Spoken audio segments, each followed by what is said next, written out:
DXDC Radyoman Report. Nanganha si Barangay 76-A Kagawad Randy Ponteras sa kadako sa intelligence funds nga gipangayo ni Presidente Bongbong Marcos alang sa iyang administrasyon sa sunod tuig. Natingalan ni si Kagawad Ponteras kung ano dako kayo ang Intel Fund sa Marcos administration nga gilangkob sa General Appropriation Act kini subay sa annual budget of 2024 nga gisumiti sa Department of Budget and Management. I-submit na sa Department of Budget and Management ang proposal no for next year nga national budget or GAA ang tawag na General Appropriation Act. Isa ko sa natingala dako kayo mas dako pa sa panahon ni President Digong ang ipangayo niya nga dili man po siya ilado nga presidente nga nag-focus sa peace and order.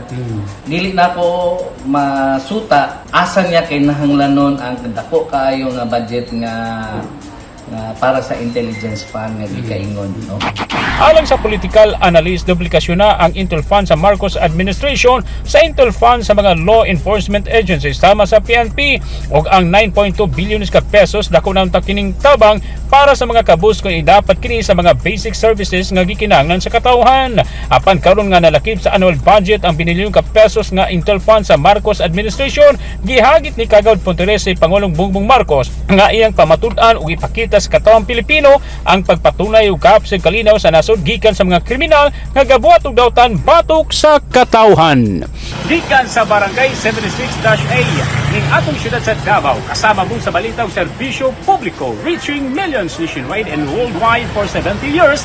Radyoman Joel Veray Tatak, RMN. Tatak RMN.